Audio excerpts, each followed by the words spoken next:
va nous observer comme jaral nag nga mbiru camp mbiru nit mbiru sa bopp pour man il faut ñu arrêter ñi fi nekk mu ngi tàmbali de élection locale yi ñu jëm quelle que soit formule bu Macky Sall et son régime def suñu joxee suñu bopp def say on gagne. boo waxee wàllum xajaloo tu fais allusion à qui parce que opposition bu ma gis nañ fi M2D gis nañ fi FNR gis nañ fi yooyu lañ war a teg fee am unité d'action man par exemple du ma def mukk fixation ci nit je gère des principes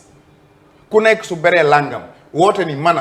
pendant ce temps cette coalition Benno Bokk Yaakaar qui s'est enrichi avec ce que le président appelle mburoog sow ce qui est très dangereux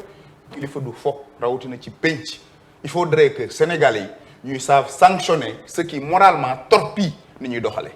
ne lii baax ba mu neex la nga xëy génn ci ba mu set di ko fooye on est en train de banaliser la conviction li oustaz doon wax sànq kaddu mu ngi tuumuranke ci mim réew su demee ba kilifa mën a taxaw wax ñëpp ni fii laa jëm xëy tourné ni ñu koy def di ko reetaan yéen itam am ngeen ci responsabilité c'est des images à sanctionner parce que xale bi bu ko xoolee day jàpp ni su ko neexee wax li tey bu ko neexee mu wax la du ko ci fekk dara te damay wax ni kilifa du fo ci penc je le dis au président de la République def na erreur bi keroog ba muy def discours de la nation naan moi je vois pas rouge il a vécu rouge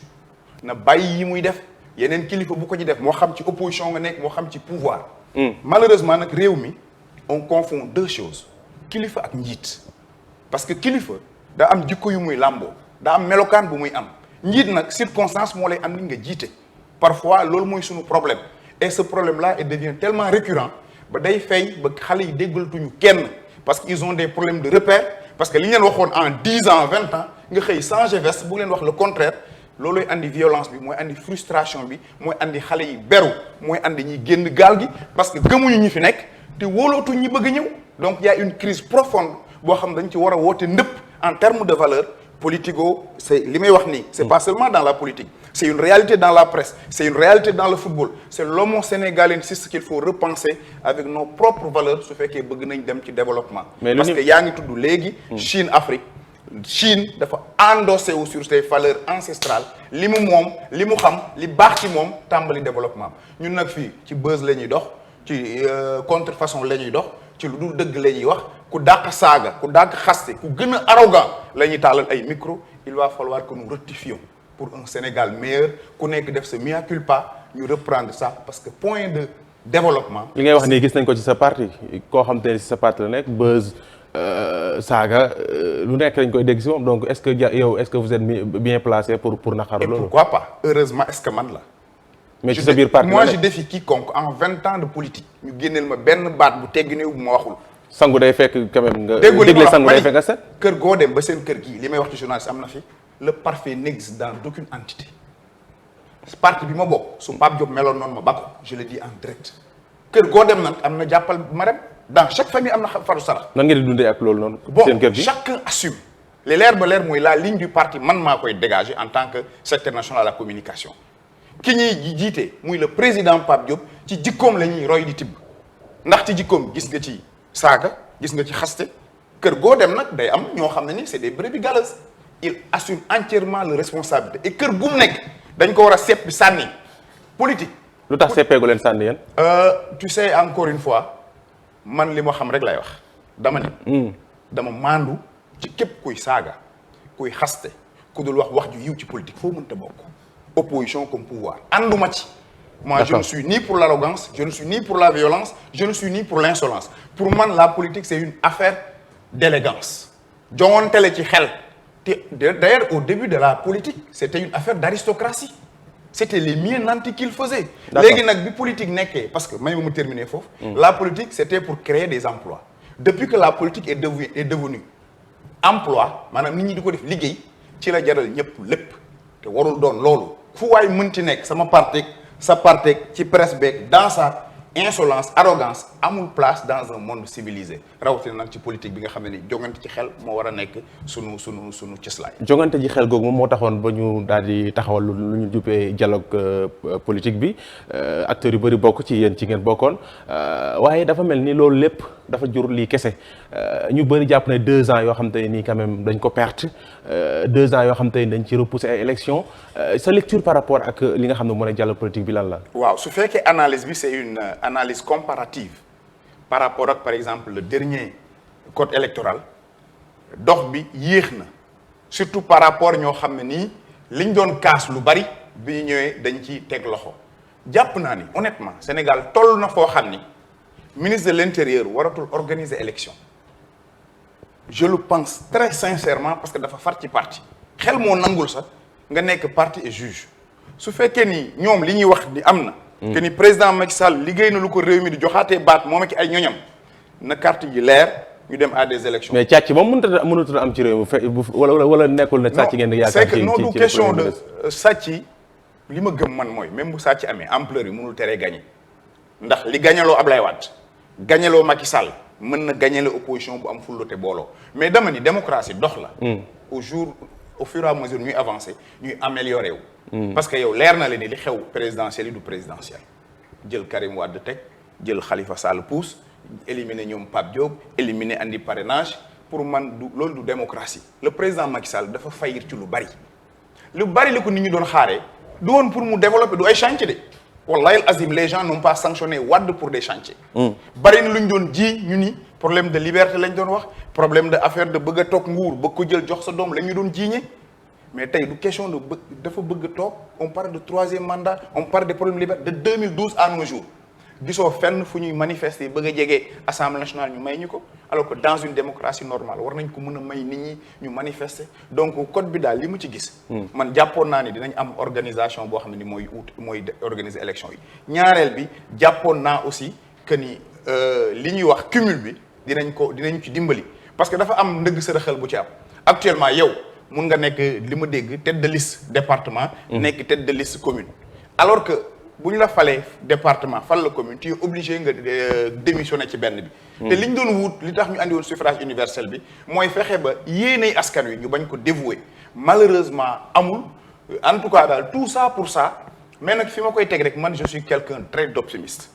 man ma am tuuti moo ma gën ñàkk pour man nañ ko téye mais continuer combat bi c'est un processus parce que jàpp naa ni parrainage bi dafa war a dëñ parce que dañ ko dindi pour élection mairie rek ak élection locale yi day dellu siwaat législative day dellu siwaat présidentielle jàpp naa ni war nañ ko continuer jàpp naa ni même ni ñuy falee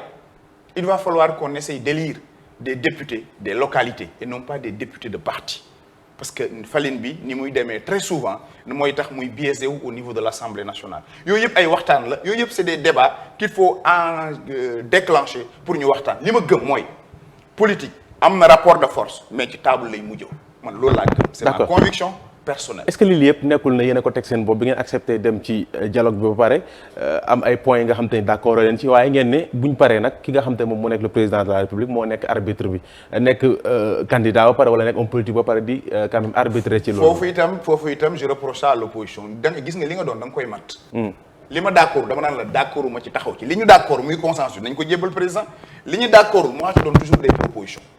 yow da ngay jiñ président ni dafa jeng nga ni nañ ko jox mu arbitrer ngel la bu arbitrer itam nañ gore nangu loolu parce que ñun ñoo choisir les règles du jeu on ne peut pas changer les règles du jeu au cours du jeu li doon fulla ak fayda kay mooy lii d'accord nañ ci na dem ca président lii d'accorduñ ci voilà ce que nous proposons mais du ma ko jébbal président bi nga xam ne sama adversaire pas que doo ko jox sa noonu là aussi l'opposition ñun on a failli en terme bu fekkee noonu la demee parce que nekkuma fa woon bëgguma itam bu ma génnee ñu yedd ma ci waxit bu fekkee li nga ma wax noonu la amee jàpp naa ni taxawaay bi gën taxawaayee ko ça c'est ma conviction. D'accord. personnelle. En ce qui concerne li nga xam ne moo nekk article L31 L32 ñu soppi ko léegi sax mu nekk L29 ak 30 bi nga xam te ni jàpp nañ ni dafay tere ñenn ci ñoo xam te ni quand même adversaire politique lañ ngir ñu mën a participer ci ay élections ku ci mel ni Karim Meïssa Wade ak ki nga xam ne moo nekk Khalifa Sall junj ko léegi ci élection 2019 yi nga ne Macky Sall dafa jël ñoom ñëpp teg leen à côté dem librement ci élections yi lu ni mel aussi jàpp nga ne war nañ leen mën a bàyyi ñu participer ci élections yi. Politique rien ne se donne tout s'arrache. Khalifa woo Karimo c'est des combats politiques c'est un rapport de force qui la règle soo ko mënul nga dem toog négocier li may wax mën na naxadi ne nit ñi mais noonu la demee ci àddina fépp mbir mi da ngay am jënd mënoo nga ñaan c'est comme ça que marche le monde partout que ça soit Khalifa que ça soit Karim que ça soit Madione que ça soit Moussa Diakhaté politique c'est des rapports de force soo demee ba xam ni waajal ëpp doole ñaara mën a am nga résigné wu wutiwaat doole ñëwaat wala nga accepter les conditions du moment mais li ma gëm mooy le combat de Karim ñëpp dañu yaakaar ni yëfi Karim la yëfi Ablaye Wade la yëfi PDS la les gens ont regardé faire mu ñëw dal ci Khalifa ñëpp yaakaar ne mbiru Khalifa la mbiru consort par moment l'opposition n'a pas été solidaire ni mu waree dafa mel da ngeen xawoon seetaan ci combat yi alors que Dieu sait que li leen dal ñoom peut arriver à n'importe qui dans l'opposition mais il n'est jamais trop tard pour refaire looloo tax suñu daje bi war a am doole ñu am des rapports de force élection yi Karim Wade dafa war a bokk parce que li ñu def Karim singili la tu ne peux pas dire que dans ce pays dans le régime bi ma bokkoon Ablaye Wade jiite woon ko maintenant Karim rek lañ fi am lu ñu mën a ji encore que le président moom ci boppam nangu na ni dañuy revisiter waat CREI d'accord na ni CREI doxul CREI baaxul kon soo jugee ñu lu baaxul jugement boobu da nga koy teggi mais daa am taxawin ak doxin boo xam ne du yëfi Karim yëfi Sénégalais la parce que injustice lañ ko teg de même que Khalifa c'est un combat woo nañ ko ñëwal ci bagage yi ñëwul ñu utal ko ay galgal loolu laa ni moo c'est de l'inélégance politique mais nag loolu li koy lijjanti politique la gis nga Macky Sall moom mu ngi ca yoonam mu ngi ca mëninam mooy jàpp fët fukk nga ñëw avancé ñun ñoo war a am fulla ak fayda gu toll ni lam ko jaraloon ba mu jël mer gàddu dem mu jaral ko suñu opposition parce que très souvent aussi on a une opposition de salon ay réunion ay communiqué ci la ñuy dox. comme seen njiit yéen exemple. non Pape Diop opposition salon la bokk. non peut-être. non ci la bokk. da nga accepté ko ci la bokk. may ma opposition salon la bokk xam nga boo waxee da ngay tontu Pape Diop daa am un parcours am melokaan il doit faire plus d'efforts comme tous les autres opposants dama ni réew mi xam nga man su may wax li tax sama wax du neex du ma jàpp ni je parle de principe dama jéggi Pape Diop je parle de l'opposition dans son entièreté. dama ne ñim jaraloon Macky Sall ba mu ñafe ko di yor mer gàddoom dem fële place de l'Obélisque su ko jaralee opposition bi ñu am ndam waaye bu ku nekk bëggee toog ci sa ruq di gérer ay communiqué di gérer ay réunion de salon salaamaaleykum duñ ko laal ndax waa ji xale la am na doole te bëgg na réew mi ba bëgg na ko téye encore il va falloir mu jaral ñu li mu ko jaral du leneen la solution est toute simple. D'accord ndax jaral nañu ko pas jàpp naa ni les leaders de manière générale lay wax Wade manque beaucoup à ce pays. ñi nga xam te ni ñoom ñoo nekk ñi ànd ak Macky Sall ñoom seen explication par rapport ak ñi nga xam te ni jàpp nañ ni setuñ moom moo tax duñu bokk ci élection yi mooy duñu bàyyi quand même ci biir réew mi koo xam te ni setul dañu lay tuumal ci ay mbir ñu lay bàyyi ngay jiite réew mi est-ce que loolu aussi lu jaadu la wala yow jàpp nga ne explication bu normal ça fait rire. ba président Macky Sall nekkee fii ba léegi. dégg nga fi Nafi Ngom Keïta. dégg nga fi ñu fi gis ndax gis nga kenn ku ànd ak président Macky Sall. ñu woo ko jàpp ko. amul gis nga fi député bu bokk ak président Macky Sall ñu jàpp ko dans la main dans le sac ci affaire faux billet anam mu nga këram.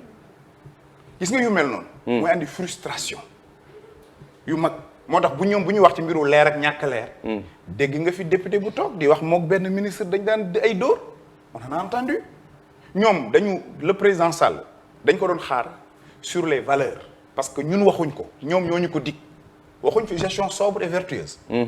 on est face à une gestion très sombre et sinueuse loolu la ñu am ana terre bi y a des scandales ana building administratif y a autant de choses yu mën a ñëw nee naa la man du ma wax loo xam ne su ma génnee su ma xoolee nit sëgg parce que kenn daf ma ko jaralul nag bi nit ñu toogee seen kër j'ai décidé de faire de la politique. kon su ma ciy wax bëgg a woote man itam ne nit ñi jub na njëkkee ci man xëy na maa gën a dëng ci ñuy politique mais bëgg naa li may wax mes enfants qui sont à la maison 20 ans après buñ ko xoolee qu'ils soient fiers de leur père et ça loolu ñun suñu génération ñoo war a doxee noonu ak fu ñu mënti bokk qu'ils disent au président Sall na libérer ku nekk def te mu bañu def ci boppam bi 3e mandat il est jeune il a un parcours qu'aucun homme politique vivant présentement du Sénégal na def 2e mandat pare yàlla mën na ko def sa mu dem Nations Unies il a fait quelque chose de bon quelque chose de moins bon et loolu nit ñi d'accord parce que c'est un humain comme ñun avec Wade on a fait comme Diouf en avait fait après Senghor après Wade après Diouf après Macky Sall le Sénégal continuera d'exister moo tax may wax ñi ànd ak président Macky Sall buñ ko xiirtal di ko pousse ci 3e mandat fitna lay jur ci réew mi te du am tayeefu bakkan bu mu gérer te dina yàq wéyam ànduma ak moom tey ànduma ak moom suba je suis dans l'opposition mon combat c'est de me battre pour que Pape Diop remplace Macky Sall mais du tee li gën ci Sénégal buñ ci tolloo na ku nekk fàtte sa jëmm qu'on pense pour le Sénégal c'est pas toujours facile parce que très souvent on est dans des jeux égoïstes chacun essaie de penser pour soi et cela mooy biaiser le débat démocratique bi nga xam ne ak fu waay mënti far war nañ mën a waxtaan sur l'essentiel qui est le Sénégal. Pape Diop moom nga wax ne mu remplace Macky Sall est-ce que nekkul ay dóori neen ndax Pape Diop moomee ñu bëri nee nañu moom ak Macky Sall ñu ngi ci suuf di lijjanti mbir. xëy na yow yaa koy wax man ci télé laay waxee ne laa la dans 20 ans bëgg naa li may wax quand mes enfants regardent ñu mën a xam qu'est-ce que ça va donner man laa la wax bokk gis-gis bi ma bokk. ak Pape Diop li ma wax waxul ak Macky Sall tey waxul ak Macky Sall suba suñu objectif c'est être dans l'opposition maintenant. Pape waaye tekkaaral may ma ñëw rek non naturellement yow tu as été là étudiant quand Pape Diop était avec Wade c'est à peine si on l'entend dafa am yàlla ñu nit bindee c'est des gens taciturnes dans leur vie de tous les jours du ay nit wax réew mi nag su fekkee ni jamono c'est le communicant qui parle il y a un temps pour la communication et l'ambiance communication a été biaisée lan moo fi amoon xaste saaga yéenay wax ni ak Sénégalais dimbal leen ci wax ji te dem liggéey lui c'est un chef d'entreprise bu fekkee ni wax ji saaga la xaste la jiiñante ay discours yoo xam ne waruñ ci fekk kilifa le temps opportun pour cette communication c'est le silence et nous avons choisi de ne pas faire de la communication média mais de faire de la communication hors média parce que n'oublie pas que nous sommes dans un contexte de pandémie ne nit ñi nañ moytu mobilisation yi ñun ñu ne nañ wax ak cible yi directement bu ñuy waxtaan nañ woo diw mën nañ waxtaan ci téléphone mën nañ def loolu ngeen jàppee te kaaral te nga moytu ko ma moytu ko ñun yàpp nañu lu ñu xamul lu ñu gisul rek amul te ñuy bàyyi di waxal sénégalais yi te ngay wax naan man Madione wala man Moussa Diakhaté mais sénégalais yi nee nañ Pape Diop est dans une logique c'est vrai su ma ko doon xelal dinaa ne ko muy gën di génn parce que réew mi moo tëddee noonu Sénégal gii foog nga am ci xorom foog nga ñeme cee wax foog nga ñeme dugg ci bës ça c'est sociologiquement la perception sénégalaise. alors soo ni tekk ñu ne da ngaa ragal ñu baal mu wax ji wala da ngaa tooy wala da ngaa xamul alors que tekk wax la. sëñ Diakhaté ki nga xam te ne moom moo nekk seen njiit Pape Diop dégg nañ ni dafa bëgg a daagaan baatu waa Ndakaaru ngir jël li nga xam ne moom moo nekk mairie bi looy confirmer la fii wala. waaw dama lay rectifier. du moom moo bëgg te dina nekk candidat incha allah. waa Dakar ñoo daje moom bëggul waa Dakar donc may ma rek ma ñëw parce que dafa am ñu ñuy seetaan lu pour yow pour ñi may seetaan Dakar moo daje ñun département de Dakar ñu ni dañ bëgg président Pape Diop ñëw nekk candidat pour fédérer l'opposition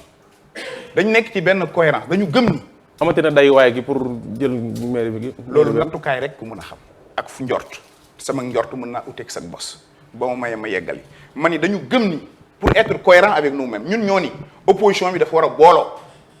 donc suñu dox ci loolu la ñu war a dox te jàpp naa ni nag président Pape Diop bu dee jàmm ji am na ko yow xam nga ni opposition bu ñu réunir fu bari suñu permanence la du parce que ñoo dàq permanence du parce que ñoo gën a rafet permanence parce que kii symbolise suñu parti mooy un homme de consensus. joxe permanence képp am expérience. am jaar joxe permanence képp loolu moom. waaw mais képp googu yow la ci yow la bari na ñu am permanence te nit demu fa bari na yow am nga mbokk moo xam ni moo la ëppale foofu say mbokk ñeneen duñ dem këram il préfère ñëw ci sa baraak boobu parce que sa nekkin la sa melokaan la li may wax ni Sénégalais bu nekk am na ko ni nit ñi tëggee rek ne la ñuy demee nit ñi leen jox lañ lay delloo. c'est un homme de consensus et à Dakar jàpp nañu il faut fédérer les forces fédérer une grande coalition pour que locales yi ñoom ni ñu defoon ñoom président Macky Sall en 2009 jël mairie yu bëri parce que gis nga conquête de pouvoir ay processus la première étape bi mooy loolu moo tax ñu proposer ko et incha allahu rabbi il sera candidat je le dis ici parce que celui qui parle c'est le porte-parole de Bokk Gis Gis mais c'est aussi le porte-parole du président Pape Diop incha allah il sera candidat incha allah dina sol dàll jéem a fédérer opposition bi pour reprendre Dakar qui a été isolé combattu parce que Dakar jàpp nañ Khalifa tëj parce que le président Sall et son régime jël nañ lépp mënuñ koo gagner ñu jël Dakar jël aéroport ba génn lépp lu baaxoon ci Dakar bañ demoon seen i léegi dañuy génn statut ville bi bàyyi ñu département baax na quelqu'un qui va réconcilier d'abord Dakar et les Dakarois mais aussi joxe beneen pulsion la ville de Dakar mais autour d'une coalition polychrome dans l'optique de préparer 2024 alors Moussa Diakhaté ñu lay jaajëfal bu baax a baax ci li nga xam te moom nga répondre suñu invitation sa kàddu gu mujj lan lay doon. kàddu gu mujj mooy jéggalu ci wax ji ndax xeer dafa métti waxee xol dafa métti xëy na ci wax ji wax nañu wax ju jubul ñu ngi koy jéggalu di nuyu waa département de Dakar ni leen préparer leen di wax Sénégal yëpp ni ku nekk yaa mën a faj sa problème mooy jógal waajal li la naqadi local yi seetal kala neex ngel la bul voté ngir million bu ñu la jox ngel la bul voté ngir tissu bu ñu la jox xeeral kala doy même bu dul ñun di keneen mais na nga voté par conviction parce que c'est le début du changement di wax waa diaspora ñu ngi leen di gërëm bu baax a baax ci seen taxawaay par rapport ak li ñuy def ci réew mi. ñun tamit ñu lay jaajëfal bu baax a baax Moussa Diakhaté nekk porte-parole parti bi ñu duppee Bokk Gis Gis nekk tamit njiit la nekk ki nga xam ne mu nekk Pape Diop ancien maire bu Dakar Mohamed. ñu lay jaajëfal bu baax a baax di la jox dig daje ba altine ak beneen gan. altine incha allah di gërëm bu baax a baax ñi nga xamante ne nii ñoo ñuy gunge démb nag demoon naa fële nga xamante ni ku gis ni ma mel nga xam ne démb jaaroon naa fële ca ñoom Papito booy buñ naan Maxtaar moo ma def nii nee na nag dafa soj fan yi yëpp seen bopp yu tilim yi dee leen di sangu yow ak Baara ak Mouhamed Diallo donc nee na dee leen di sangu Babacar waaw karaas geeg ëkk yi ngeen dimbali ko ci daal nee na daal bopp day mel ni man yéex naa ñëw looloo loolu artu la dalay artu dalay artu maa ngi waroon ànd te man waaw non saa yi dina dem pour la continuité sama wat yàggut pour la terminaison donc bu demee foofu luxury coiffure nga xamante ne nii ñoom Papito ñu ngi def liggéey bu mucc ayib gars yi bopp yi ni mu mel ni sànq ba léegi gars yi may laaj sa wat bi dafa rafet donc ñoom ñoo fi jaar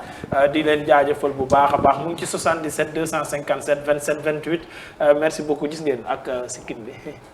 simple de. non ñoom ñoo simple du man de ñoom ñoo ko def nii man du ma ci dara merci beaucoup di jaajëfal aussi Mamor élégance gis ngeen ni mu def sama waa ji moom mu nga fële ca Colobane marché Gambie donc si 77 103 52 17 77 103 52 17 Mamor élégance saa su ne fi muy jënd élégance dong la donc moom mu nga Colobane marché Gambie neex a seeti ndax saa yoo fay jógee mbégte ngay indaale. buñ ci jógee ñu dem Laye Fall fële nga xam ne moom mooy Canal Olympia suba la événement bu mag bi moo gét di ko tëgg moo gét events ànd ceeg Dip Doundou Guiss ki nga xam ne moom mooy Djiba ki nga xam ne moom mooy Aline Mbaye Nder donc gars yu bari nee nañ Aline Mbaye Nder Aline Mbaye Nder mooy artiste bu màgget bi mais artiste bu mag bi gets bi Dip Doundou Guiss la xam naa dañoo déggul fi ma laaja daal gaa yi bari Aline Mbaye Nder lañu wax artiste bu mag bi laa wax maanaam guest star bi waaw ñoom âge bi lañ dégg waaw artiste bu mag ci artistes yi dafay nekk la ma may leen deuxième chance ñoom dañoo jàpp ne Aline Mbaye Nder est-ce que kon du ma leen jox rek ñoom ñi nga xam ne gagné nañ parce que Oumar Wade laa ci seen ñi tontu Oumar Wade El Hadji Dramé Ibrahima Ndiaye Oumar Wade El Hadji Dramé Ibrahima Ndiaye xaaral ma capturé ko ak Limamou Samb yow gagné nga ba pare loo fi duggaatee ba pare yaa ngi nii di juub Basirou bi tey Lamine Sarr donc ak Lamine Sarr donc yéen ñooñu Oumar Wade Lamine Sarr El Hadji Dramé ak ki nga xamante ne ni moom mooy Ousmane Gueye yéen a gagné yéen ñeent ñooñu donc da ngeen fiy jaar tey nag balaa muy xat balaa 18h balaa service commercial bi di wàcc ñu mën leen a jox seen i billets pour demain ngeen mën a ñëw ci événement boobu nga xamante ni moo ko organisé en collaboration avec Seneweb mu war a am fële ca Canal Olympia Dip Doundou Guiss ak Djiba ak Aline Mbaye Nder ànd ceeg ki nga xam ne moom mooy point final ñoom ñooy def événement bu mag boobu donc demain na leen fa 21h fekk yéen ñëpp ci événement bu mag a mag boobu nga xamante ne nii man ngeen ko am aussi ci Seneweb TV ñi nga xam ne jot gi wala dañoo sori ci Ndakaaru di ngeen ko am ci Seneweb TV li nga xam ne moom mooy événement bi du direct nag de après lañ leen di jox rek li nga xam ne moom moo fa xewee damay bañ ngeen toog seen kër yaakaar ne en direct la naan waa ji moo ko waxoon waxuma direct la de dama ne après di ngeen am rek événement bi ambiance maag lépp dara du leen ci peut-être dimanche matin bu ngeen yeewoo jaa ngeen jëf ci ànd beeg ñun ak teewlu bi Ousmane Diko ba altine incha allah. waaw d'accord altine fekk final anniversaire yi waaw yooyu war naa ko de anniversaire yi laay faal Ousmane Diko mën naa tàggatoo nga ñu jël anniversaire yi benn. voilà kon gars yi ba lëndi rek fekk final yeeg yooyu noonu yëpp mat waaw moo waxaale joyeux anniversaire kii kàll nu mu tudd. anniversaire de Mama Penda Rose na de Mama Penda waaw Maya Al Walid moo lay souhaiter joyeux anniversaire ak waa kër gi yëpp maman ñu ngi lay souhaiter joyeux anniversaire vraiment yàlla nga gudd fan wér yàlla bàyyi na fi ba ci kanam njaboot gi yëpp kontaan nañ ci yow maman. happy birthday maman. happy birthday. ayca beneen anniversaire bi ñu indi ko Aïda Mbène tàggatoo le temps beneen anniversaire bi ñëw. waaw doo leen bës ku kànne dem dégg naa daa demoon sumba jun ñu dàq ko fa nappkat yi.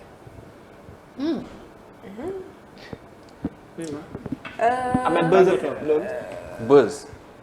bësal. bës kay li fi bës kay li fi bës kay waaw maa ngi remercier internautes yi fi nekkoon jaajëfal leen bu baax a baax di leen jox rendez-vous ba lundi incha allah ci bët set ak ultimatum. ayca merci beaucoup beneen anniversaire bi Laye Fall mu ngi ci régie bi xool ko mu ngi ñëw ñëw na Khadija Diagne joyeux anniversaire Khadija jaañ bi nga sant doo nga ma métti de waaye wax dëgg yàlla mel nga na nga war a mel yiw nga waaw xale bu yiw la da nga koy xool xam ne xale bu yiw la macha allah yiw na yaru na baax na happy birthday à toi Khadija Diagne de la part de toute la team suma limee Diouf Maman Fati Ndeye Arnold Diouf Aïcha Ba tout le monde Vanessa Ria ñëpp ñu ngi lay souhaiter un bon anniversaire yow dundal rek loo dund doyul di lay ñaanal lépp loo xamante ne bëgg nga ko yàlla may la ko yàlla may la xéwal bu bari ak borom kër bu baax nag macha allah. yow déedéet jamais soxlawu la. ñaareel buy muur soxlawu la de. Khadija doxaan ma balaa ma lay doxaan. Grand Diko. tàggatool yow. Grand Diko. Khadija Diagne Grand Diko. bàyyi naa ko combinaison bu baax la bële bi. bàyyi naa ko Khadija Diagne maa ngi lay souhaiter bon anniversaire. mais tam xoolal bu baax Grand Diko ku baax la macha allah. ba suba ak jàmm nuyu sama copain Mamadou Moustapha dañuy topp tous les jours. di ñu encourager jaajëf. depuis Brésil waaye moom nee na Argentine la faral pour finale bi. d'accord merci beaucoup. ba suba ak jàmm. ayca ba suba ba lundi inchallah. Ahmed, c'était vraiment un plaisir de partager le plateau avec vous durant toute la semaine di leen wax ni que tey la nekk ci njombaxtal bi vendredi donc bon week-end à vous balaa ma fay gën a xuus nag donc may remercier ki nga xamante ni rek kenn la ci man dootuma ko sax présenté na fu ma solee lu rafet moom la Samba Soninkara Couture génne ma ci vers Sénégal bi ku si bëgg da ngay dem waaku ñaay ci wetu terrain basket bi au 77 915 73 35 instant bi moom full na mais am na ay prêt-à-porter yoo xamante ne ñu ngi fa donc je vous dis à lundi inchallah excellent week-end. la ngay wékki waaw ku mënta xotti moom da ngay wekki mu ngi noonu excellent week-end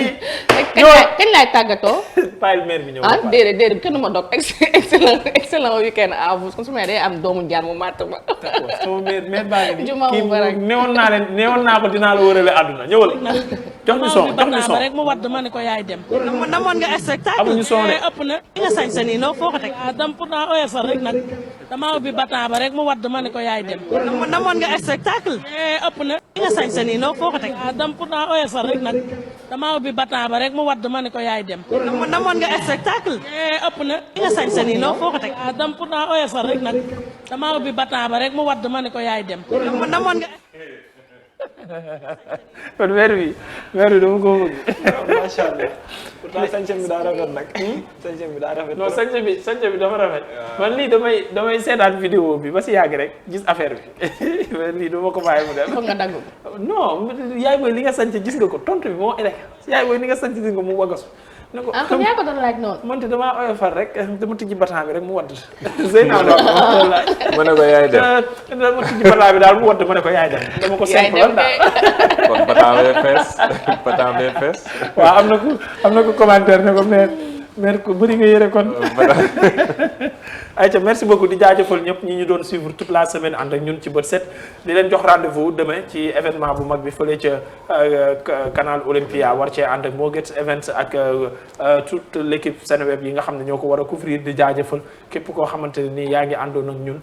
di ñu suivre ñi nekkoon ci xarala gi ba mu yemb ba ngeen mën ñu gis Mouhamadou Diallo mi nekkoon ci coordination bi Laye Fall moo nekkoon ci réalisation bi son ak lumière cadrage Thierno Ba ak Babacar Ndiaye ñoom yaakaar naa seen semaine jeex na ñeneen ñëw semaine bii di ñëw donc di jaajëfal képp ko àndoon ak ñun di leen jox dig daje ba altine incha allah mais restez connecté ci li nga xam ne moom mooy seneweb.com ba sénégal.com ak li nga xam ne moom mooy Seneweb TV benn vidéo ak benn information du leen rëcc saa yoo leen ànd ak ñun te lu wér te wóor lay doon donc madame Beuz Koungkandé nga ne dafa demoon ñu dàq ko su mbéjul yaa ko fekk. mais vidéo yaa ngi circulé. d'accord daanaka ci guddi ak àndam beeg affaire yooyu noonu yëpp apparemment il ne joue pas ah. waaye dafa nekk ci préparatif waaw daf ko bëgg a xam. mais l'autre la défi mooy doomu lebu bi keneen ki. waaw Ndiaye je pense waaw lu mu wax moom. moom nee na chaque jour bu xëyee day dem toog foofu Soumbédioune di fa xaar Koungkandé. d'accord donc finalement du mujjee xar géej gi parce que bu yàggee sécurité bi dañuy jóg pour bañ coow am ci. du mujjee xar mais man moom ñu tee koo dem man di dama métti trop parce que mënoon nañu bàyyi mu dem ñu xam fu muy mujj parce que après excuse ñoo ma baare lay doon dañ maa baare nañ ko bàyyi ñu xool bu xaree géej gi yaa ko wax leen ko ñu xam ne xaru man ngay bu fekkoon day xar foo xam ne nit ñi dañ fay soxla dem ak a ñëw sax waaye diggante bii nii te bu ko xaree na fexe ba ndox mi bu mu dugg si biir kër comme mën na xar rek waaw nañ ko bàyyi mu xar waaye ngir yàlla wuy ma waa Soumbédioune may mbokkam lébu baleen ko ñu xool. may mbokkam lébu moom. waaw may mbokkam lébu dama leen di. may indiwaale ay karawaas rek may mbokkam bu ko xarul ñu karawaase ko ba këram. waaw comme li Pape Sidi Fall. waaw Pape Sidi Fall leen bu ko xarul ñëpp ñu topp ko karawaas. karawaas wax may mbokkam lébu dañuy daale ay karawaas rek ne ko xaral. bu ko defut ñu caw ko ba këram. may mbokkam lébu bàyyi leen bañeel mu sedda ña bakkam ña seetaan kaak géej gi ba xam fa wànnante ma jëg bëtam jaa ngeen jëf jaajëfal yéen ñëpp ba lundi incha allah ba lundi incha allah